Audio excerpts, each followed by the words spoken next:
Joe Smith, you should have been here for work session. What? You should have been here for work session.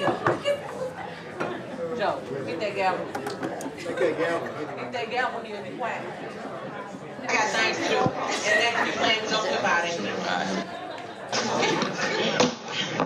I'd like to call the meeting to order. Ms. Ford, will you call the roll, please? Chairman Wingate. Here. Vice Chairman Robinson. Here. Dr. Highlander. Here. Mrs. Hill. Here. Mrs. Jones. Here. Mrs. Lennon. Here. Mr. McClendon. Here. Mr. Smith. Here. Mrs. Thurman. Here. Mr. Harris. Superintendent Dr. Johnson. Here. All right, we have some amendments to our agenda. Ms. Ford, don't let me miss these, please. So under item 5, exemplars of excellence, we're going to add item D, a recognition for ACT achievement. Under item 9C4, we're going to remove that item, transportation contract.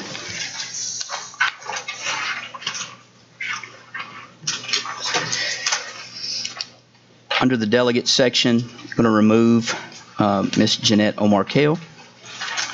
And we are going to add Tom Bagley, Kate Caldwell, Tricia Thomas, and then also Miss Melissa Aston. Did I get all those, Ms. Ford? I think that's right. Yes, sir. Okay. Do we have a motion to approve? So moved. Second.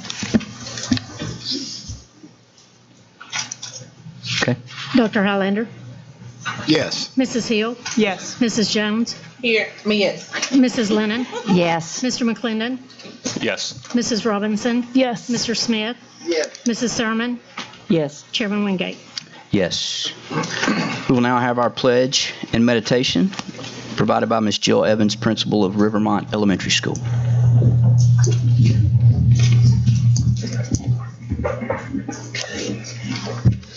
Good afternoon.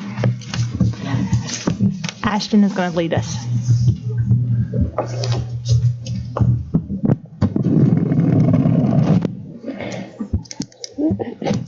May everybody please stand and join us in the Pledge of Allegiance.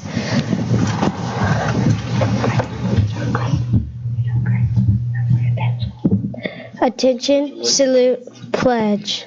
I pledge allegiance to the flag of the United States of America and to the republic for which it stands, one nation, under God, indivisible, for liberty and justice for all.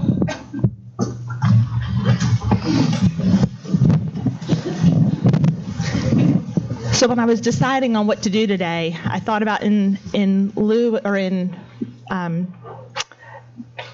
thinking about what we're doing this week and the next 3 weeks. It's testing time. But I wanted to bring it back to what we're really here for our kids, and it's about reading. And Dr. Seuss has a book that's about testing. So we're going to read that today for you.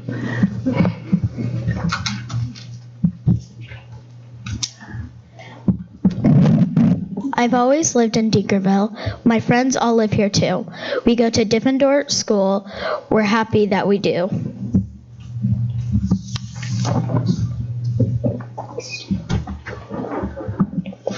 Miss Bobble teaches listening. Miss Wobble teaches smelling. Miss Fribble teaches laughing. And Miss Quibble teaches yelling.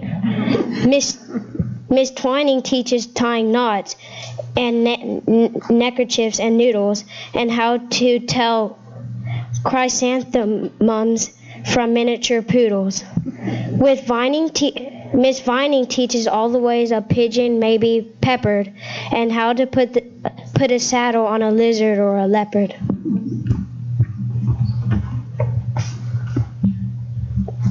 My teacher is Miss Bonkers. She's as bouncy as a flea. I'm not certain what she teaches, but I'm glad she teaches me. Look, she chirps. I'll show you how. I'll tell a cactus from a cow. And then I shall instruct you why a hippo cannot hope to fly.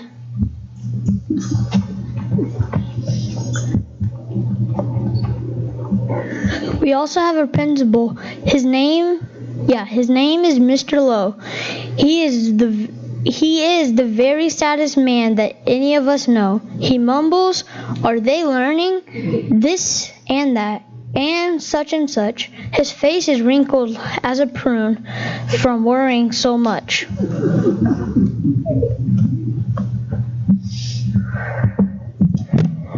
There are many other people who make diffin-doodlers run.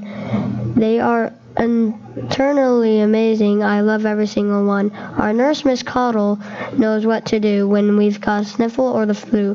One day I had a splinter, so she bandaged me from head to toe. Miss Plunger, our custodian, has fashionized a machine, a super flopper do. It keeps the whole school clean.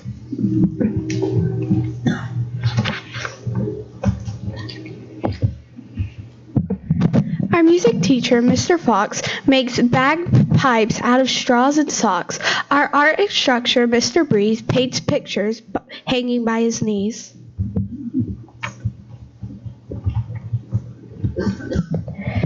In science class with Mr. Kratz, we learned how to build robotic rats. In gym, we watch as Mr. Bear hoist elephants into the air. Miss Loon is our librarian. She hides behind our shelves and often cries louder when we're reading to ourselves.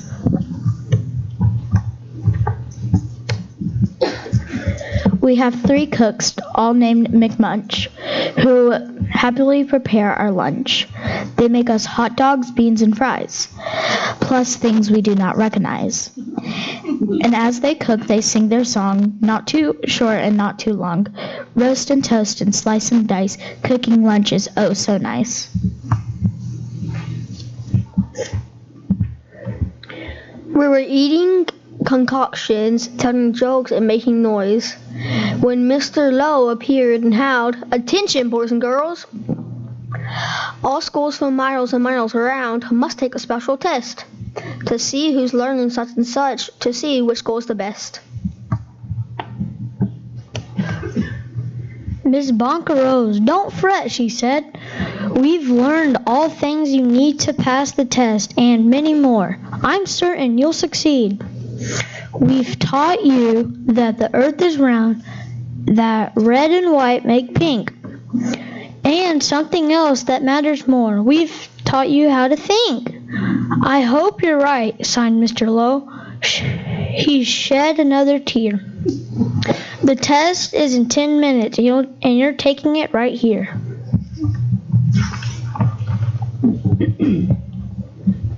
We sat in shock and disbelief. "Oh no," we moaned, "oh no." We were even more unhappy than unhappy, Mr. Lowe.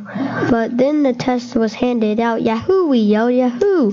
For it was filled with all the things that we all knew we knew.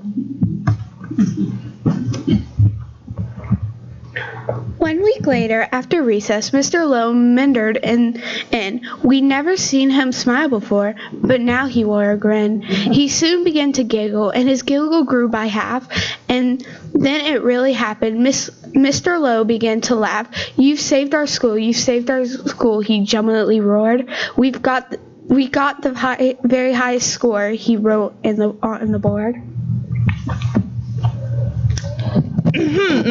Coughed Mr. Lowe. "You all deserve a bow. I thus declare a holiday. It starts exactly now. Because you've done so splendidly in every sort of way, this day forever shall be known as Diffin' Doofer Day. So we are off to a holiday. I know we still have more testing to happen, but I hope, and I'm sure that every school in this county has prepared, like this school and this book. It's not just one teacher. It's not just one person. It's the custodians. It's the cooks. It's everything preparing our students that they're going to be successful, just like in this book. Thank you. I would like the students to be able to recognize or introduce themselves. What grade?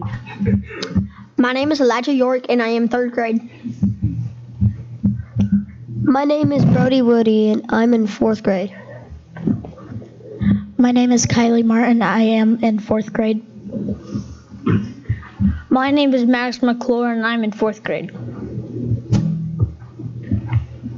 My name is Acadia Martin. I'm in 5th grade.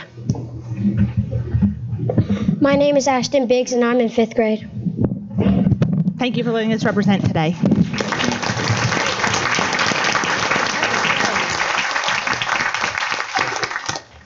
Thank you all. Next, we'll have our exemplars of excellence. We will begin with a recognition for Principal of the Year by Dr. Zach Brown.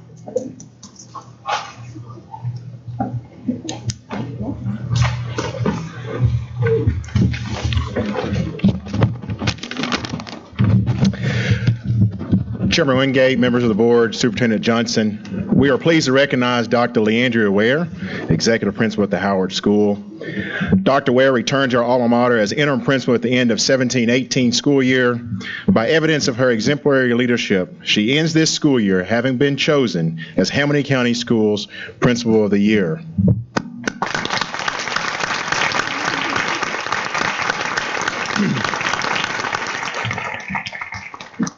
Dr. Ware exhibits an unwavering commitment to her role as executive principal at the Howard School. Progress at Howard is already evident through increased student achievement, reduced suspensions, behavioral infractions, and absenteeism.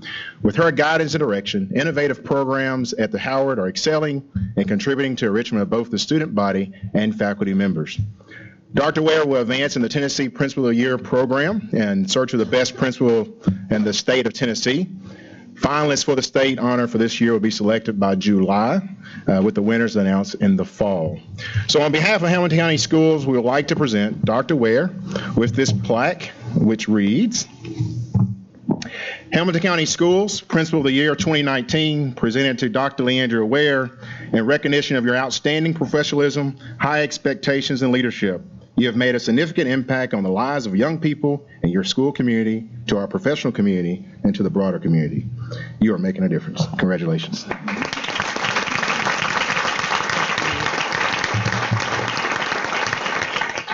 Mr. Spencer. One more recognition. I see Charlie and I get nervous, y'all. I know what Charlie's about. Come on, Charlie. So Tennessee Valley Robotics is pleased to recognize Dr. Ware for being Principal of the Year. We have two gifts. One is priceless. It's our special dancing robot. Hey, I like to dance. But secondly, we have a check for $2,500.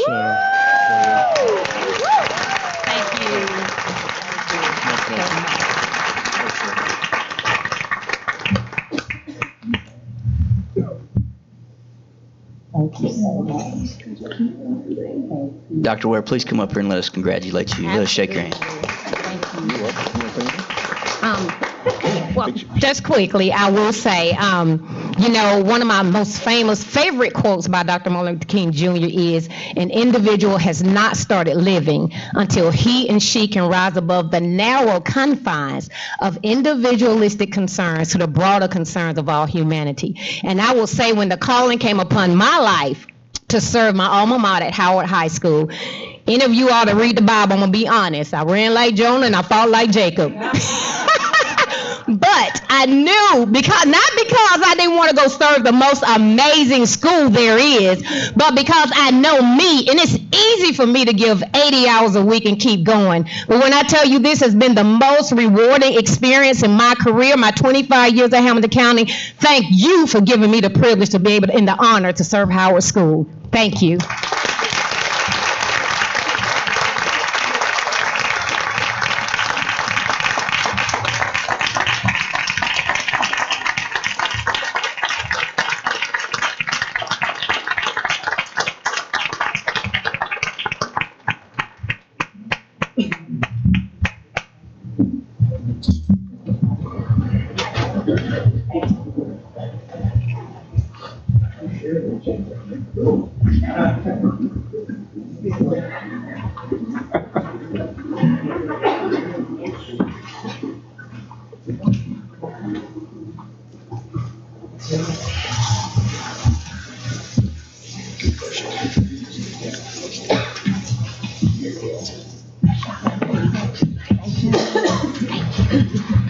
Next, we will have recognition of Teachers of the Year for Hamilton County Schools, Ms. Stephanie Hinton.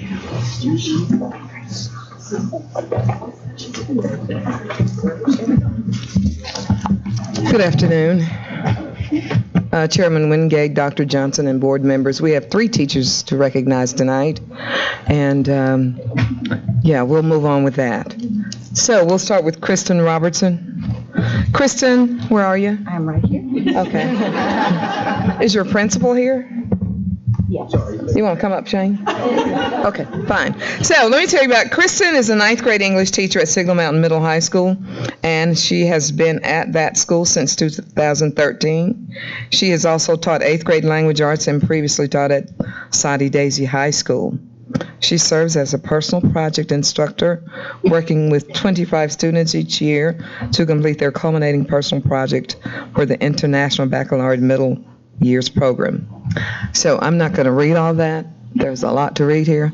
So what I'll do is I'll read the plaque that we're going to give to you, Kristen. Hamilton County Schools Teacher of the Year 2019. High School Division 9 through 12, presented to Kristen Robertson in recognition of your innovative teaching and many contributions made to student learning. You are making a difference. Here you go.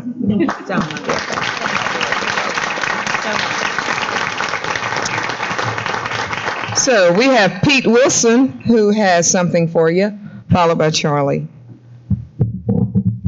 It's certainly our honor at Jostens to present a Teacher of the Year ring. And a lot of times when people think of Jostens, they may think of class rings, graduation products, but probably mostly about World Championship rings. And if you've seen, looked on social media lately, you've probably seen the Boston Red Sox receiving their Jostens World Series rings, or the Clemson Tigers, the National Championship rings, or a prototype of Tom Brady's 6 ring that we're making them. But I don't think there's any ring more prestigious or more honoring than a Teacher of the Year ring. Kind of an unsung hero that y'all are the people that we should be putting on a platform. And I know that many, many years ago, teachers used to teach from a platform about 8 inches, a long time ago, back before my time.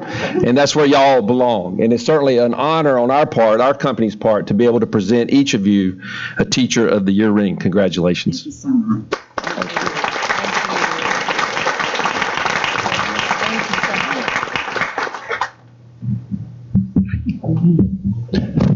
So I have to call Kristen by her first name because she's was my children's youth director at church for a long time before she became a teacher. So I've known Kristen for a long time.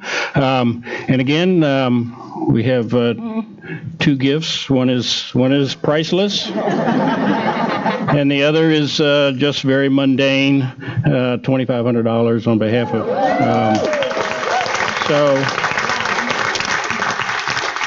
And also, you need for the government, so that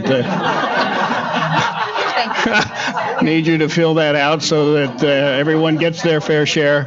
But I do want to just mention that I think first of all, public education is so important, but our most valuable resource in the Hamilton County schools are our teachers, and we need to do everything we can in the community to support our teachers who basically are supporting our children.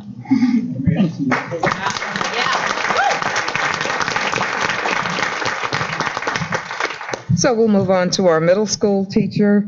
That is Michelle Jones.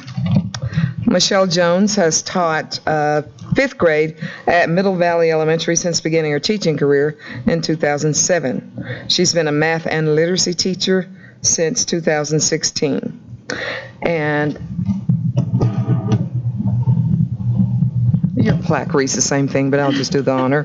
The Teacher of the Year 2019, Middle School Division 5th through 8, presented to Michelle Jones in recognition of your innovative teaching and many contributions made to student learning. You are making a difference. Thank you.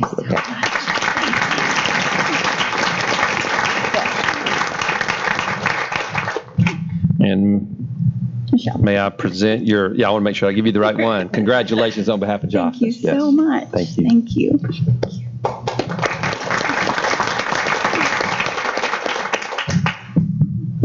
So again, on behalf of Tennessee Valley Robotics, Ms. Jones, $2,500 for you, and so the IRS will get their fair share. And again, I've worked with a number of teachers over the years, and I really hate that we can only recognize a couple of teachers because there's so many teachers in the system that really are teachers of the year.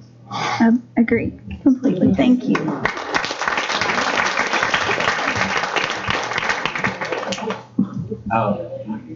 Okay, we'll move on to, wow. Okay, and now we have Sarah Pratt. Come on up, Sarah. Sarah is in her 4th year of teaching. She spent all of her time at Appleton Elementary teaching 4th grade. She considers herself as a facilitator of learning instead of someone who just imparts knowledge to the children in her class. So,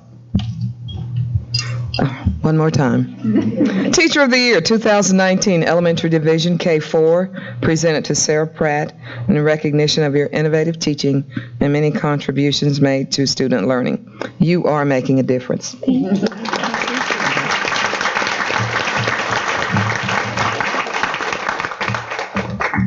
Sarah, again, on behalf of Jostens, thank you for all you do in making a difference in all the lives of our young children. Thank you. Wear it with pride.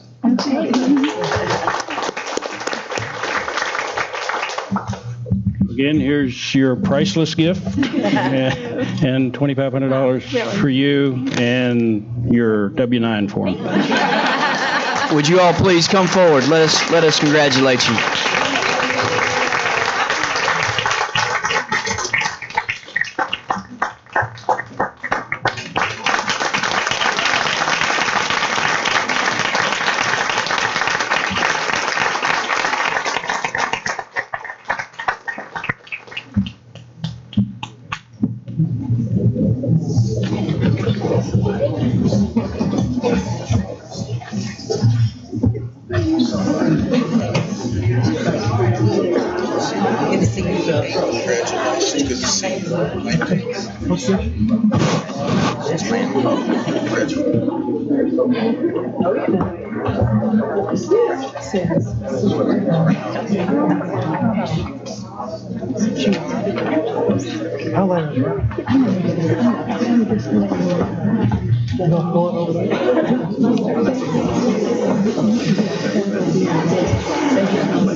I just didn't know.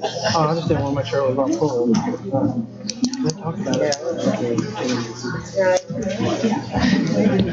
Next, we'll have a recognition of ACT achievement.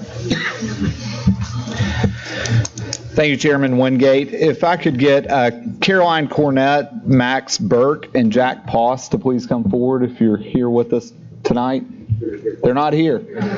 This one's going to be quick. So we're recognizing these 3 students from Signal Mountain Middle High School. Caroline, an 11th grader, Max, a 12th grader, and Jack, also a 12th grader, because all 3 of them recently earned a perfect score of 36 on the ACT.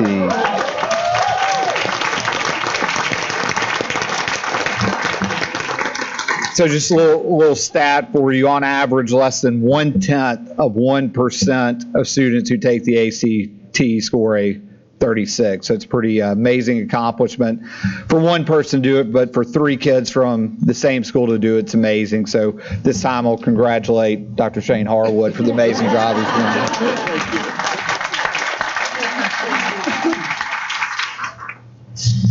All right, and we'll also recognize mock trial teams from Signal Mountain Middle High.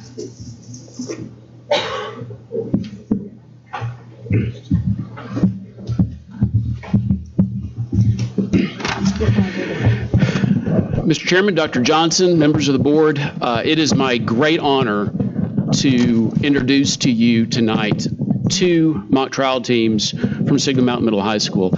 I've had the privilege of being their assistant coach for some time, and It's truly wonderful to introduce them to you this evening. Mock Trial is a program sponsored by the Tennessee Bar Association, which gives students an opportunity to learn a little bit about the judicial system, about the rule of law, and to experience what lawyers do in the midst of a trial. They also learn about professionalism.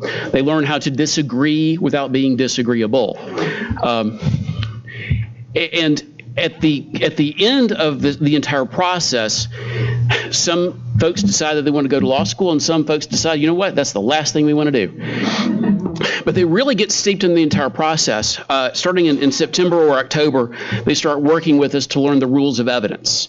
Then as they develop the rules of evidence and familiarity with that, they start to learn how to address the court, the judge, the jury. They learn how to examine witnesses, to put on evidence, to develop arguments and such.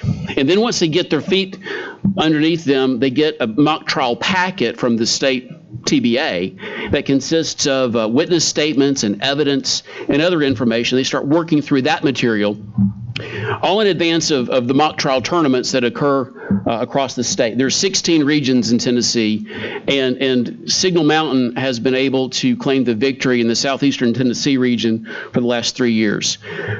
We had 2 teams this year that we put into competition, and by the time these kids were ready to try their cases, these trials are 2 to 3 hours, they were able to do their opening statements, to examine witnesses, cross-examine witnesses, argue their objections, and make closing arguments, all without relying on any notes whatsoever.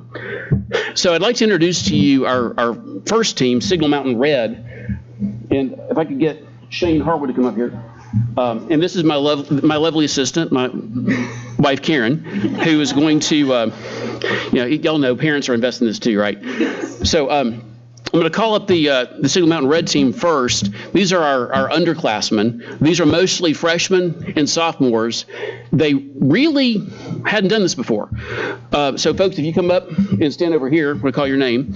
Emma Wu, Megan Hansen, Abby Frank, May Mon, Claire Lynch, Laney Jenkins. Go ahead and do it over there. Yeah, hand those out. Uni Yang, Hannah Morton, Carson Bach, Sean Goggins, and Camille Schmid. So again, these folks hadn't done this before, by and large. Freshmen, sophomores, and generally speaking, when we put an underclass team into play, what we want them to do is to get their feet wet, to figure out, do they like it? What's the sort of thing that this entails? And if they win a round, that's great. And if they win a couple of rounds, that's super. These underclassmen actually were undefeated in the preliminary rounds. Matter of fact, they were, yeah, seriously. They were second seed in the tournament in the Final Four, behind only Signal Mountain Black.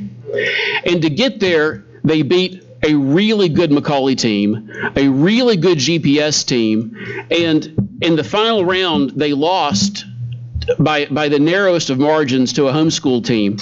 And even so, Emma Wu, who had never done this before, was recognized as the best attorney in her round, and Claire Lynch was named best witness. And Shane, would you mind handing her one of those little gavels?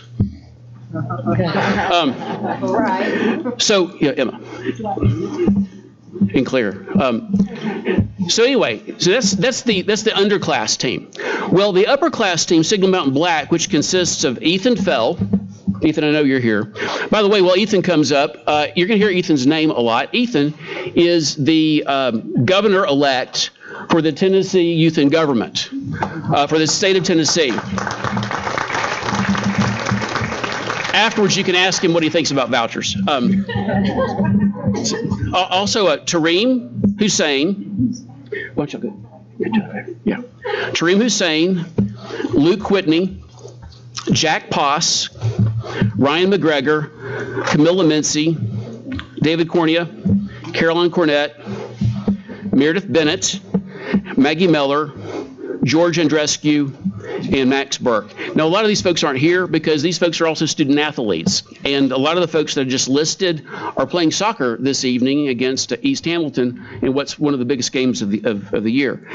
George Andrescu was named Best Witness in the final match, and he was actually, if you want to know anything about the internal workings of a firearm, George can tell you because that was his expertise. He testified about the internal workings of a Glock 19, and he has that dry humor where he's your typical expert witness. So George, so Signal Mountain Black went on to the state tournament, and at the end of 3 rounds, Signal Mountain and Agathos were the only 2 undefeated teams in the entire state. We were the high seed. We ended up losing by 1 ballot to Agathos, which went on to win the state tournament. And the thing about this that I was the most proud of, frankly, is that of these kids who went on to the state, nobody was recognized as the best attorney or the best witness. What does that mean? It means that every one of these people put forth their best effort. It was truly a team effort, which is what this is supposed to be about. So I was so proud of them. If I could mention, Mr. Chairman, a few words about our seniors. You heard a little bit about some of our students. The average ACT score for these seniors, these 7 seniors, the average ACT score is a 34. Now, certainly that's helped by 2 folks who had 36s. Yeah.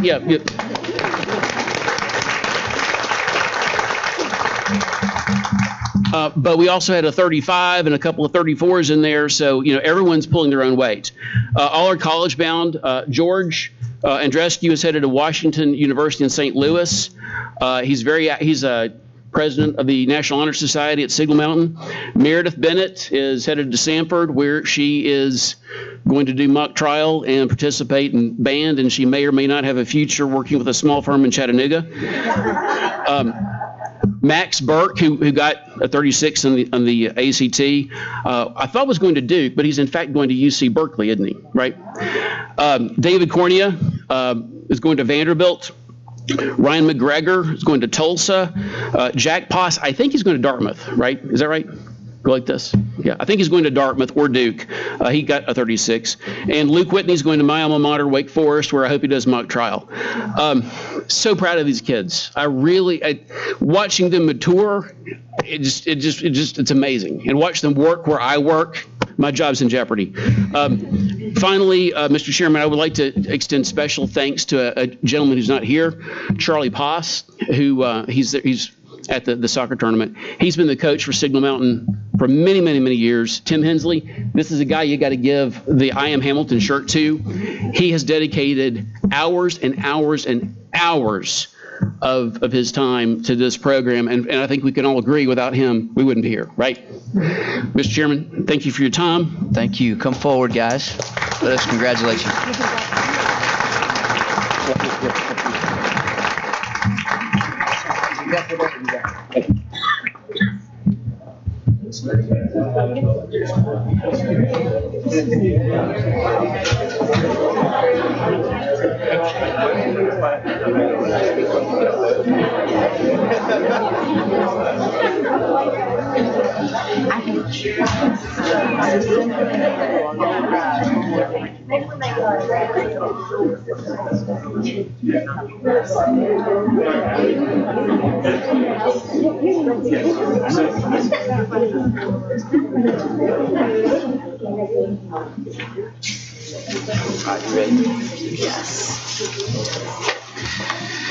All right, we'll move on to our delegations. First, we have the librarian leadership team.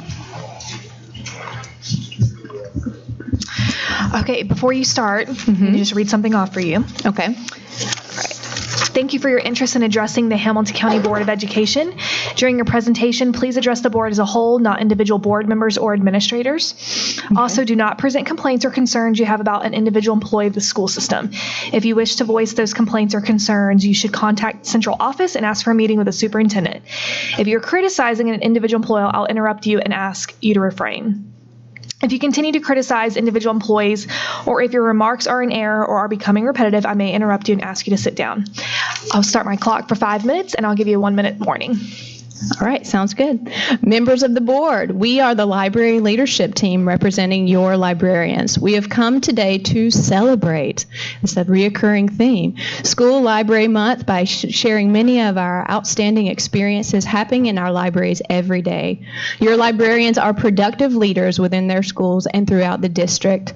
Last year, AASL rolled out a new framework outlining foundations and attributes of well-prepared learners. Your librarians have explored creative ways to implement these new standards to ensure our students are future ready. We provide and attend professional learning on a regular basis to deepen our understanding of the skills necessary to build success in a digital age. The library leadership team plans an annual summer institute along with monthly support sessions. Librarians present at district initiatives like HCD Engage to help our teachers create makerspaces, utilize social media, and access resources for new learning. In all 5 learning communities, future-ready librarians work collectively with teachers and the community to build instructional partnerships. At Hardy, in the Opportunity Zone, first graders learn to gather information from nonfiction texts. In the Missionary Ridge Network, Tyner Academy's librarian collaborates with the English department to enhance the research process.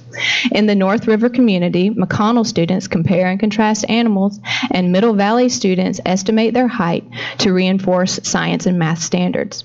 We design and implement lessons and assessments that integrate deeper learning, critical thinking, and information literacy. Language arts students at Brown Middle and Harrison Bay focus on research strategies in their library. In Missionary Ridge, the librarian and the art teacher worked with students to create this beautiful mural for the East Ridge High Library. At Signal Mountain Middle High, the librarian teaches Rock Point students research tools and techniques in their newly designed space. Librarians select, integrate, organize, and share both digital and print resources that support transformational learning and teaching. Books are vital to the love of reading. Here, elementary students are served up new literature at a book tasting, and a North River high schooler enjoys looking at new books purchased with money that Hamilton County Schools allocated each of our library programs. Librarians teach, model, and demonstrate digital skills. 2 schools in the Missionary Ridge community, Eastside and Tyner, are completing the Hour of Code. From research skills to computer science foundations to augmented reality, our library programs prepare students for the future. Librarians provide learning venues that promote inquiry, creativity, collaboration, and community. Librarians purchased breakout education boxes to share between libraries. Here, students work together to break the code. At Hillcrest and Harrison Bay, students enjoy reading together in their library. Librarians continue to transform libraries into attractive, functional spaces that meet the changing demands of our students and teachers. Students enjoy socializing and relaxing together in these comfortable, safe places. Here, students in Rock Point's Lookout Middle High use the library to facilitate a mentoring program between the junior class and 6th graders. We cultivate partnerships within the school and local community that promote engagement and a lifelong learning process. A big shout out goes to our community partners. Chattanooga Public Library continues to provide free public library cards to all HCS students and offers their services to all Hamilton County schools. In the North River community, David Carroll reads to Big Ridge 3rd graders for Read Across America, and TVA employees conducted mock interviews with seniors in the Soddy Daisy Library. CSAS students, teachers, and their librarian partnered with the Chattanooga Film Festival to produce a documentary on the homeless in Chattanooga. We allow students to become increasingly self-directed as they create products of their learning that engage them in critical thinking, collaboration, and problem solving. All over the county, librarians are creating maker spaces for students to explore science, technology, engineering, art, and math skills. Librarians are STEAM pioneers in their buildings. Red Bank High's Hub provides many opportunities for students to create and decompress after end-of-the-year exams. Nolan Elementary hosts one of the national Rubik's Cube Mosaic Challenges. Librarians empower students as creators. In our technologically infused world, our students must have access to digital resources to support their learning. We provide or advocate for equitable digital access and resources for our students. We are working to increase the digital resources available for all our students. Our next step is a shared district ebook collection. Our goal is to align intellectual resources with the one-to-one implementation. Students have access to technology, and we are committed to providing quality, on grade level, complex text to support the district's literacy initiative. We have focused on updating aged library collections with intentional weeding of outdated materials and support from our district. We have made great strides in meeting state requirements for library school collections. While maintaining an overall average of 14 items per student, 50% of our schools increased their average copyright by at least 1 year. And a shared district ebook collection will make an even greater impact on accessibility for our students. Of course, our ultimate goal is to encourage lifelong reading. That is what we do best. We are your librarians, and we are Hamilton.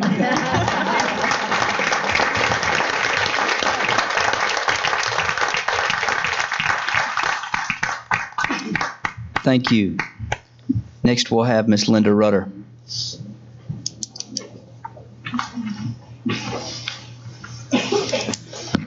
There are many of us representing Linda. Actually, I'm Judy Gallagher with the Chattanooga Be Smart campaign. Each year in the United States, nearly 260 children aged 17 and under gain access to a firearm and unintentionally shoot themselves or someone else. And nearly 600 more die by suicide with a gun each year. The Be Smart framework is designed to help parents and other adults navigate tough conversations and take responsible actions that can prevent child gun deaths and injuries. To save a bit of time, I'm going to quickly introduce the volunteers that we have with you tonight. I am a retired Girl Scout marketing director and grandmother to a rising kindergartner and co-lead for Be Smart. We have Erin Gardner. You guys can raise your hand. She's a Baptist minister and is a mother of 5 from Single Mountain. Seth Weiss is a college professor and father to 2 young boys. One is in the Hamilton County Schools. The other one's a little younger. He is a survivor of gun violence. Then next is Susan Crawford. She's retired from TVA as an emergency manager, which included active shooter drills, and is a 12-year Army veteran. And then we have Cassandra Montgomery, who's a gun violence survivor as well, mother and grandmother, and a proud steelworker. Then Diane Meadows is a mother and grandmother, big brother, big sister mentor, former preschool teacher, and a Red Cross Youth Council advisor. Then finally is Linda Rudder, who is on your agenda, is a retired teacher and co-lead for Be Smart. So we'd like to share with you what the SMART, S-M-A-R-T, in Be Smart stands for.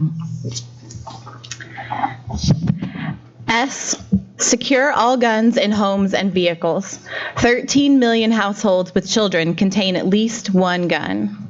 We maintain that guns should be stored locked and unloaded with ammunition stored separately. Hiding a gun is not securing a gun. M, model responsible behavior. It's an adult's responsibility to prevent unauthorized access to guns, not a curious child's responsibility to avoid guns. Has your own child ever done something you told her not to do?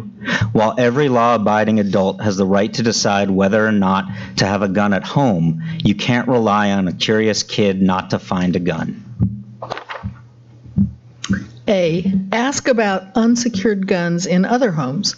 There are about 4.6 million U.S. children living in a household that has at least one loaded, unlocked gun. That's why you need to ask about firearms in other homes that your child visits. R, recognize the role of guns in suicide. As children get older, you may need to consider taking another look at your storage methods. If you've been using a simple cable lock, you may want to get a gun safe. We know most people who attempt suicide do not die unless they use a gun. T, tell your peers. That is the power of being smart. We have heard from people that because of Be Smart, they now know how to ask about the presence of guns before their children go to other homes. They have talked to family members about securing their guns in homes and vehicles. And gun owners are modeling responsibility behavior as a direct result of Be Smart. Be Smart is a conversation about kids, guns, and safety. The program is for adults, as we think it is adults who should be responsible for the safety of children. We have taken our presentation of Be Smart to pediatricians' offices, many community groups, and a school in-service meeting. We've also participated in many local health fairs and community events, talking with individuals and handing out information like you received, and free gun locks. We hope you'll support us as we work to get this conversation on keeping children safe to more teachers, staff, and more parents. There's more information on the brochure that you received tonight, along with my contact information. Thank you for your time. Thank you.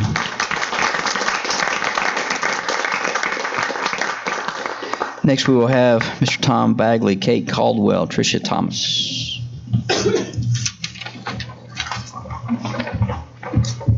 Mr. Bagwell, I just need to read this real quick before you start. Thank you for your interest in addressing the Hamilton County Board of Education. During your presentation, please address the board as a whole, not individual board members or administrators. Also, do not present complaints or concerns you have about an individual employee of the school system. If you wish to voice those complaints and concerns, you should contact central office and ask for a meeting with the superintendent. If you're criticizing an individual employee, I will interrupt you and ask you to refrain. If you continue to criticize individual employees, or if your remarks are in error or are becoming repetitive, I may interrupt you and ask you to sit down. Please limit your remarks to 5 minutes, and I'll let you know if you have a minute left. And for the person who is after him, I hope you heard that, because I don't want to have to read it. Okay, good. All right, perfect. Perfect, thank you. Good evening. My name is Tom Bagley, and I'm a Presbyterian pastor. 4 years ago, my wife and I arrived in Chattanooga, and we moved in across the street from a middle school teacher.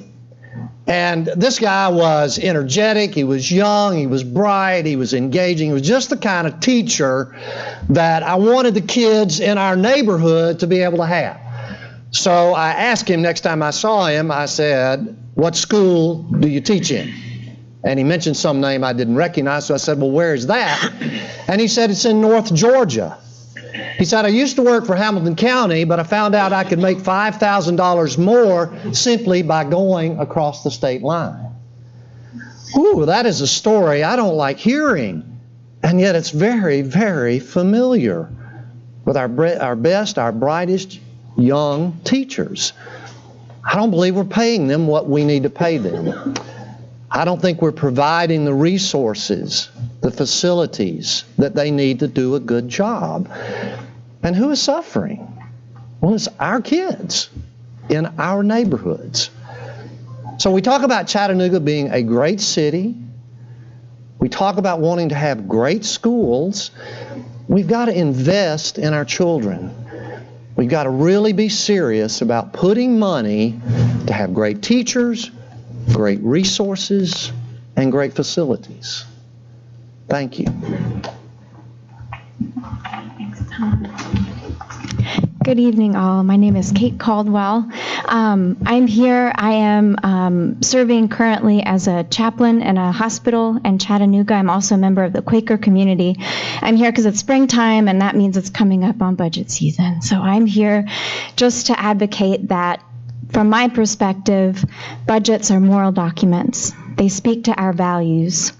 And as school budget should speak to our values for equal access to education and resources for everybody in the school system.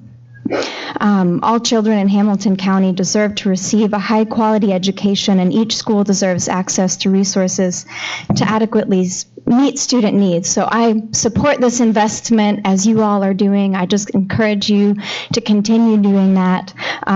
Be happy to support you any way I can personally in doing that. But my service as a hospital chaplain has acquainted me with some of the very harsh medical realities facing some of the families here in Hamilton County.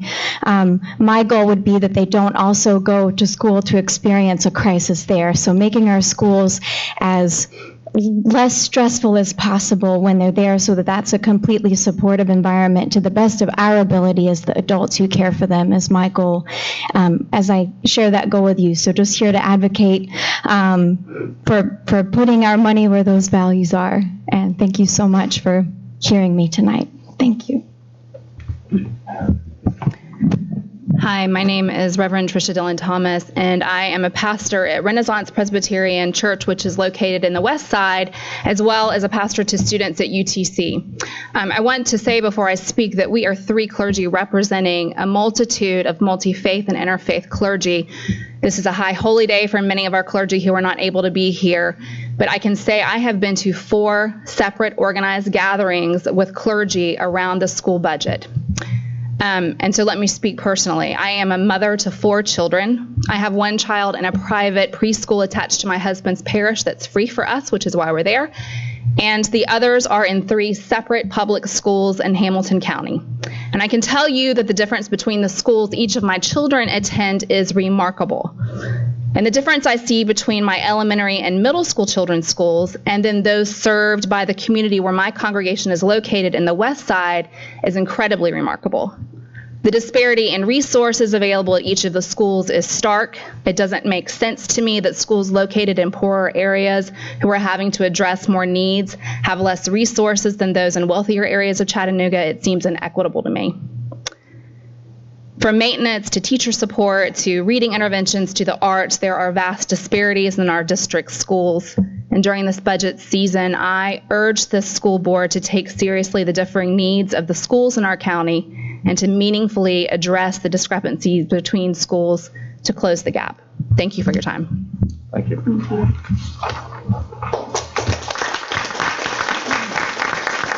Next, we will have Melissa Aston.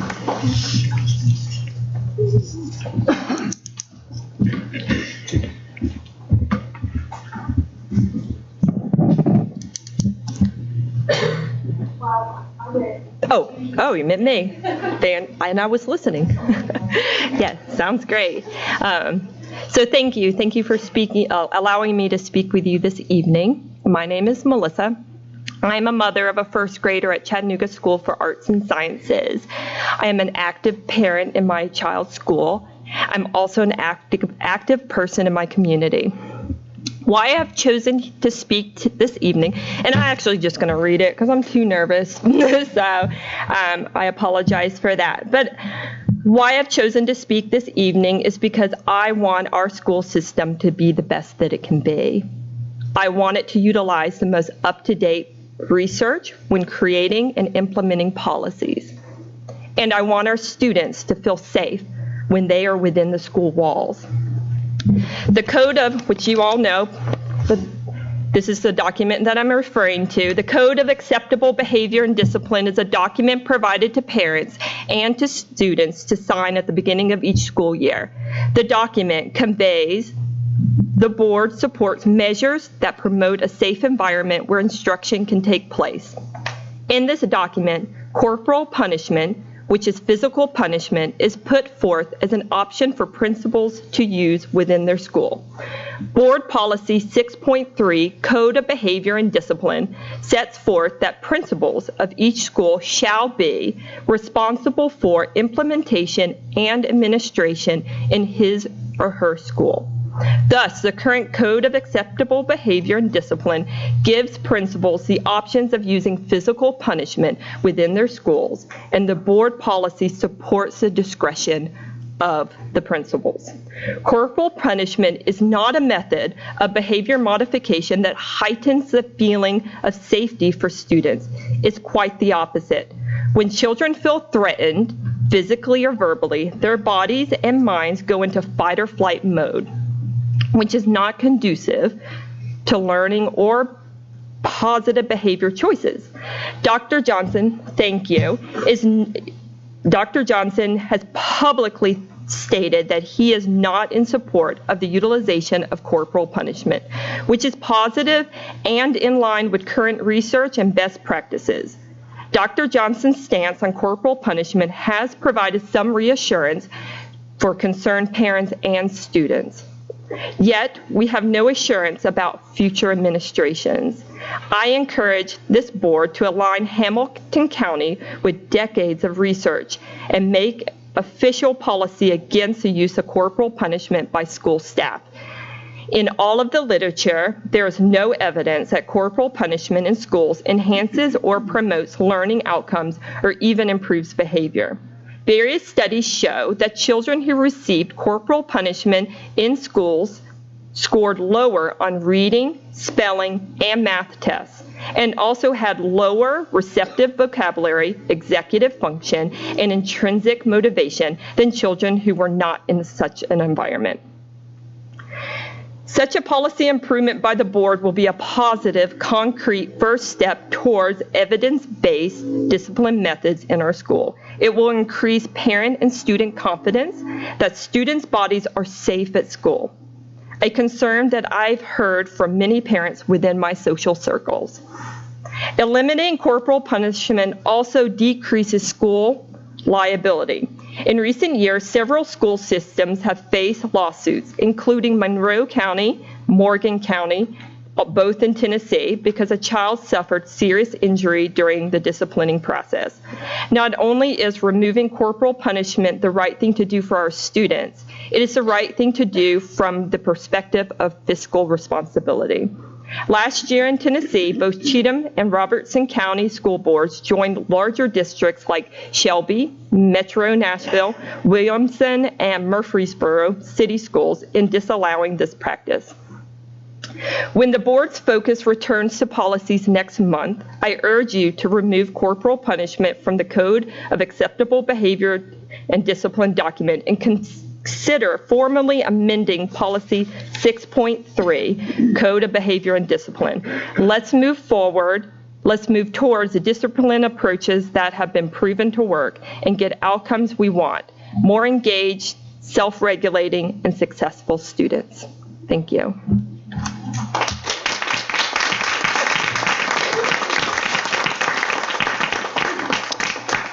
Thank you. Next, we'll have a recognition of our leadership Hamilton County Schools class of 2019. Dr. Towns Edwards.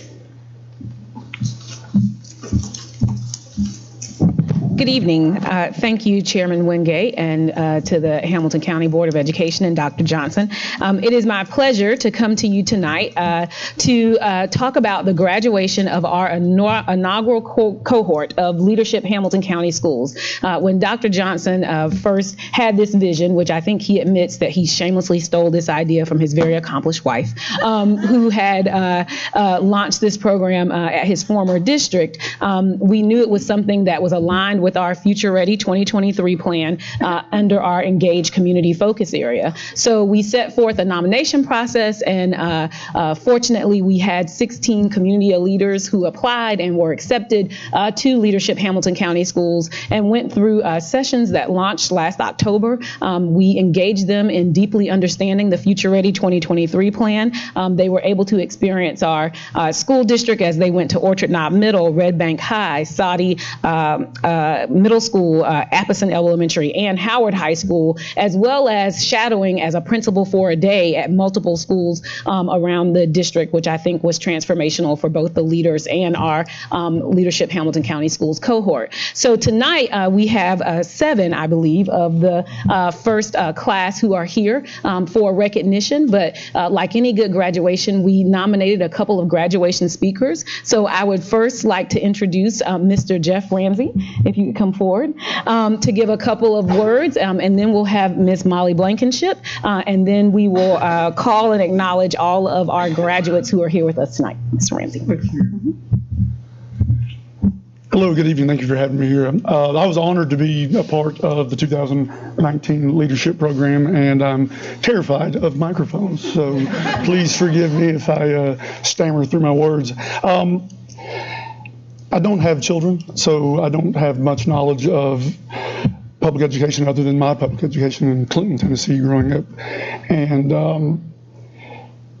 when I got involved in this and saw the wonderful things that you guys are doing, I was amazed, and I was actually a little disappointed in myself for not stepping forward a little sooner and getting more involved, because the things you guys are doing for the children, the future ready. For instance, at Red Bank, when we're seeing the shop classes and the nursing classes and actually getting children ready for jobs. Some kids are meant for college, some kids are not, and you guys are doing a great job training these kids to where they are ready to step out into the workforce. So I really think that you guys are in the right direction and moving forward, and I was amazed at how much it's like running a small country, from the transportation to the cafeteria to everything. Which your job is not easy, but it's so important. I had the opportunity to be principal for a day with Dr. Ware, and oh my goodness, following that amazing lady at the Howard School for a day, I felt like I'd been through a workout with a personal trainer. She's got so much enthusiasm, and the community is involved at that school. There was a elderly couple that was standing at the front door greeting the kids as they come in, and they're there every day, and they've been there every day for a very long time. And when we went to Orchard Knob, the school had been painted freshly, and it was a happy place. I mean, you walk in, and it didn't look institutional, it looked inspirational. So you guys are on the right track, and I just hope you guys continue moving forward. And I don't really like talking, and I'm sure nobody wants to listen to me anymore. So, tell them what you do before letting go. Oh, I'm a realtor. I'm on the board of directors of the Tennessee Realtors. I'm on the board of directors of the Chattanooga Realtors, and last year I was president of the Greater Chattanooga Realtors. And since we're talking budget here today, I think it's a good time to say that investing in our children, in Hamilton County's children, is not just the right thing to do for the kids and for the families. It's the right thing to do for the community and the entire Hamilton County. When these school scores come up, as a realtor, my buyers shop off of school zones. They call me and they tell me which school zone they want me to find my house in. And I believe with the work you guys are doing in the Future Ready that all schools can improve. And when that happens, all the property values of everybody across Hamilton County increases. So it's not just great for the kids, it's great for the community. It's great for, it's a very necessary thing to increase the value of our community, our people, our children. Thank you so much. Thank you.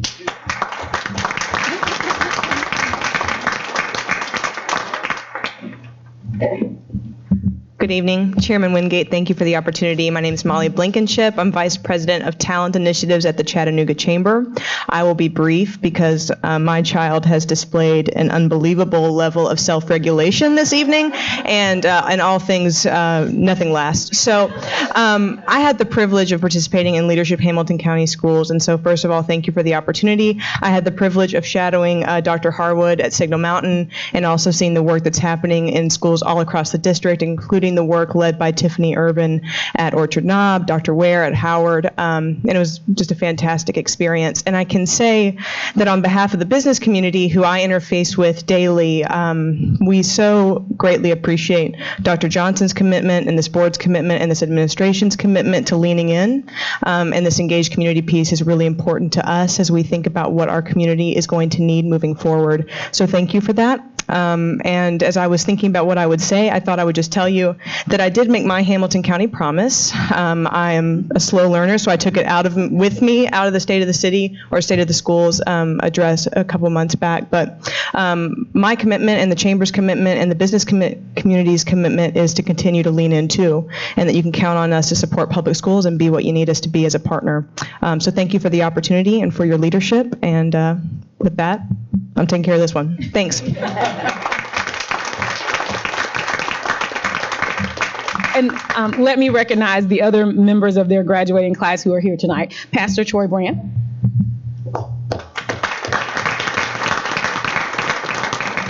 Thank you, sir. Oh, let me get you. So far. No problem. Ms. Amber Hoyle.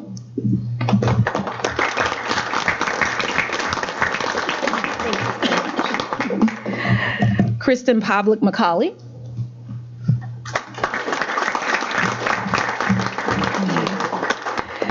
Ms. Jeanette Omarkill. Mr. Strat Parrott. Mr. back there. And thank you so much, all of you. Oh, I'm sorry, I forgot yours. Hold on.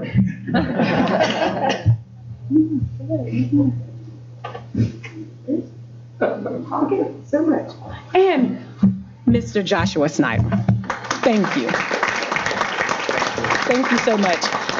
On behalf of our Hamilton County Schools Administration and our school board, thank you all for your time and participating. And as you can see, we have a set of great ambassadors to speak about our work and what they've seen in terms of the internal operations of our school district and what we always know and knew about our students and our staff and our faculty in terms of the great things that are happening in Hamilton County schools. So thank you very much. Thank you, guys.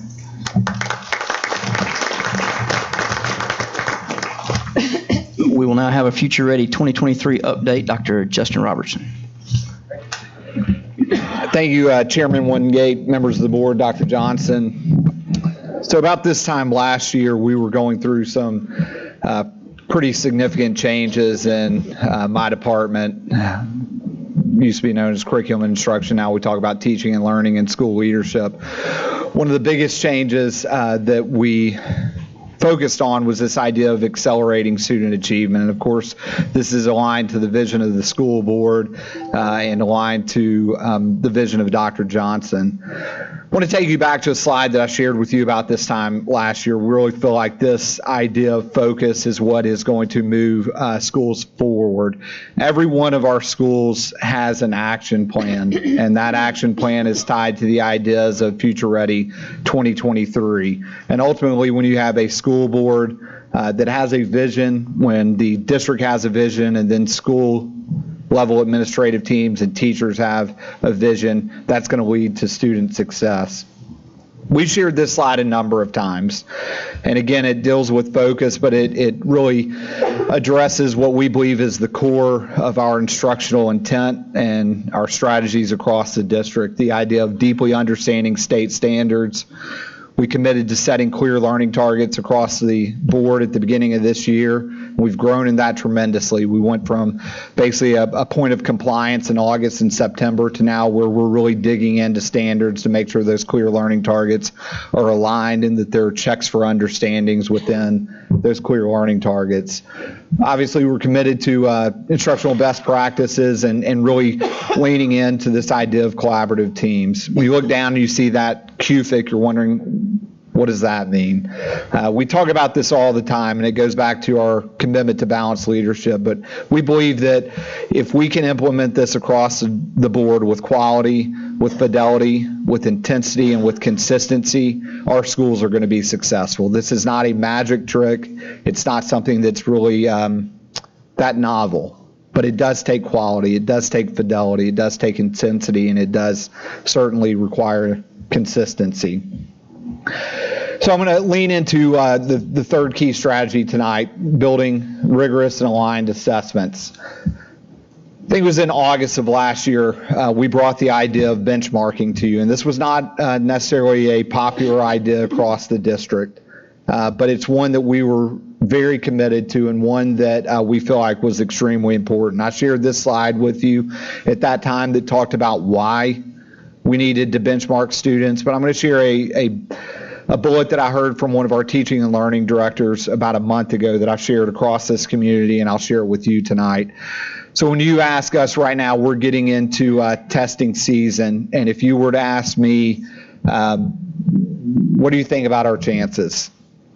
I know so much more about our chances this year because of benchmarks than I ever have in the past. Our schools, our parents, our teachers, our students understand so much more about their progress right now than they ever have in the past. And I think that's an extremely important point. One thing that I want to make clear about benchmarks, we've partnered with an outside vendor, and we've really leaned into the idea of deferring to their expertise. What we do with TE21 and with case benchmarks is we turn over to them the job of creating these benchmarks. These are not benchmarks that we create. They're not benchmarks that we really have much say in. We show them the standards that our quarter 1, quarter 2, and quarter 3 curriculum guides are supposed to follow, and they build the benchmarks based off that. When it's time for scoring, we send them to TE21. TE21 scores them and sends them back to us with reports. So this is an external partner, very much similar to what we're doing right now with TN Ready. So I don't want you to think, and I don't want the community to think that these are benchmarks that we've created. This is these are valid and reliable results. So what we learned in the fall, and here's a summary, and I'm just going to point out a couple of important factors. So our fall semester high schools took 2 benchmarks and then took a fall EOC in December. And although those scores are still embargoed, we can point to some reliability or actually validity points for prediction rates based on the EOCs. And there's a couple numbers I want to point out. If you look on the third column right here, it's looking at students that scored on track or mastered on the third benchmark. And basically what we learned is that about 81% of the time, those students that showed as being on track or mastered on the second benchmark showed the same thing on TN Ready. It's a pretty high prediction rate, and that's one that's really important. Same thing with our students that weren't quite there, about 84%. So overall, it was over an 80% prediction rate of how our students would perform. Now, what's important about this is not necessarily the prediction rate, but what it does is it shows standards that our students are struggling with and allows our teachers to make adjustment, allows us to make adjustments, and so that we can better utilize the resources that we have to help kids be successful. So I want to get into some results that we have from our third benchmark. So if you ask me, what are you expecting the next 2 weeks? This is a pretty strong indicator of where we stand. So in the middle column, you see how we performed last year on TN Ready, and this are our high school results. And I'll put these first because the board made a strategic decision last year to really invest in high school. Again, we restructured curriculum and instruction. We have now a high school director of teaching and learning, and we have content leads underneath that high school director, content lead for math, ELA, science, and social studies. I don't know that the district in the past has ever, at least in the 10 years that I've been here, I can't remember a time that you invested, this board invested in high school history. And I want to point that out because you see a huge gain. So you go from 17-18 to how our students performed on the third benchmark. And look at U.S. history. 18.1%, and the differential, there's a 20% percentage point difference between what they scored on last year's TN Ready and what they did on the third benchmark. So they're trending at about 38% in U.S. history. That's a massive, massive gain.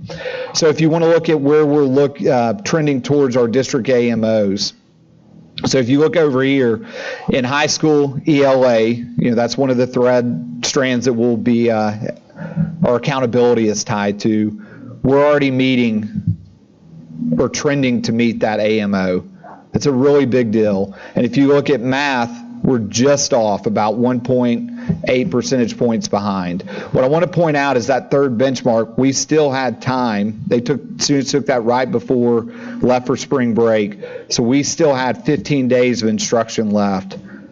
Teachers came back, had the data in their hands the day they came back on the 25th, and were able to really dig into what their students were missing.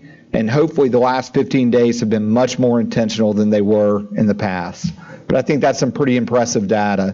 When you look at middle school, again, broken by subject, math, ELA, science, and social studies, you can see that we're from last year's results to the third benchmark. Again, we're trending up in every subject area but two, 8th grade math and 7th grade science. It's pretty impressive results. And when you look at the AMO, we're trending to hit that AMO. We're missing the math just by about 1.4 percentage points, and then about 1.3 in ELA. Again, with time to make adjustments. The difference being that last year at this time, we didn't have data. We didn't know what standards our students were struggling with, and this year we do. If you look at elementary math, 3rd, 4th, and 5th, and then ELA below it, you can again see that we've made improvements from 17-18 in every subject area. Extremely close to hitting our AMO for math, just 1 percentage point off, and then about 1.3 percentage points off in ELA. So when you ask, what did you do different? Here's some of the shifts that we made from a teaching and learning standpoint and from a school leadership team standpoint based on the data that we received from these benchmark assessments.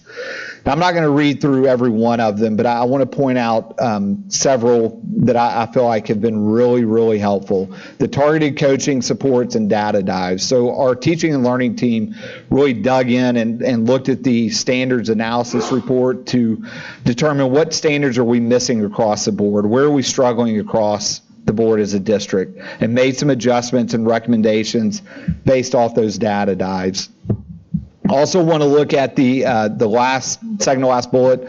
We adjusted our content lead schedules. In the past, we've had a plan for content leads, we've had a plan for coaches, and we've just stuck with that plan. What we've been able to do this year is after every benchmark is huddle back together, look at the resources that we have, and then say, okay, where do we send these resources out to best support our schools?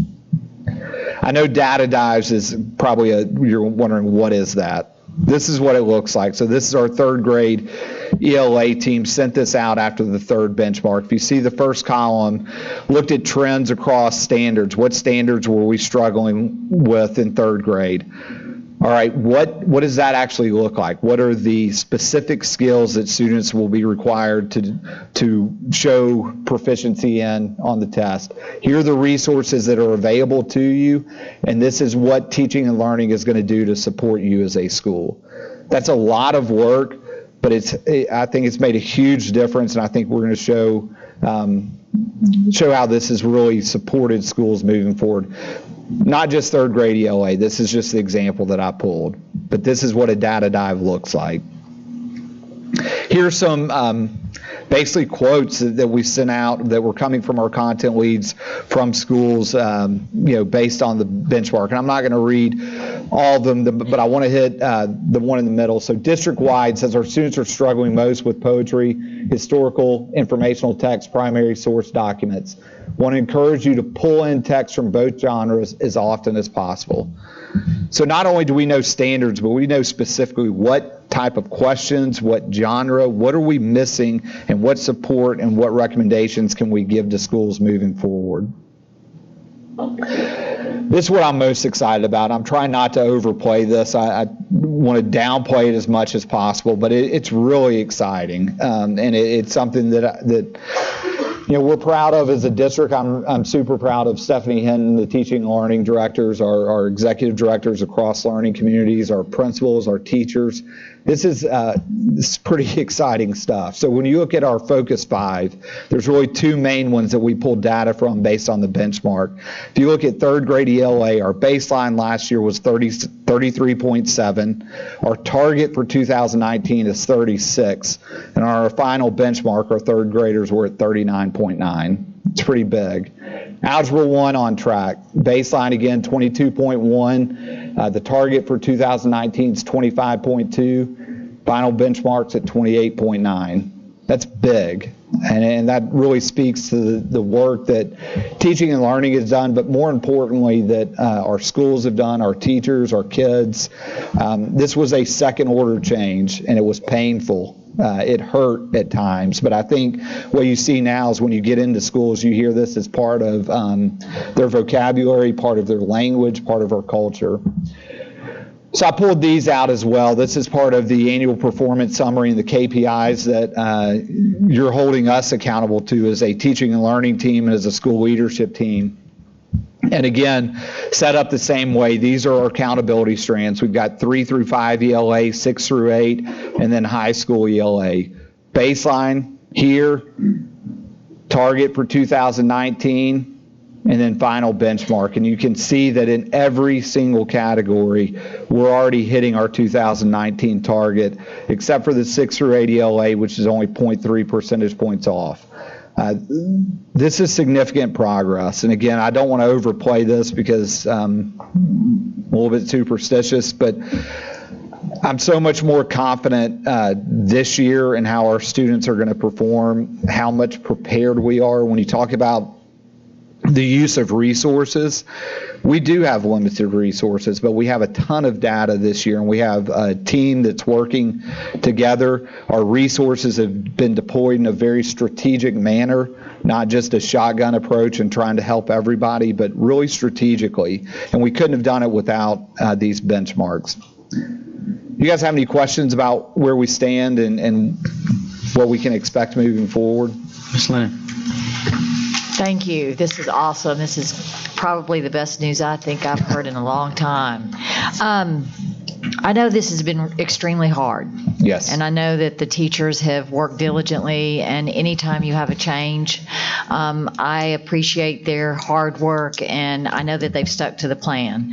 My question moving forward, for the teachers, just thinking ahead, what is this going to, for the benchmarks, what does this look like next year and the year after for So I hope that we can bring a proposal to stick with case benchmark to you here pretty soon. We've been in talks with them, negotiating price, and there were some recent developments in their organization that I think we have either a conference call set up with them next week or in the coming weeks, but I hope that it's not going to be a change. I don't expect it to be a change. They've been a great partner for us. They've been very easy to work with. Anytime we've had an issue, they've been right on it, so I hope that we'll bring a similar proposal for you next year.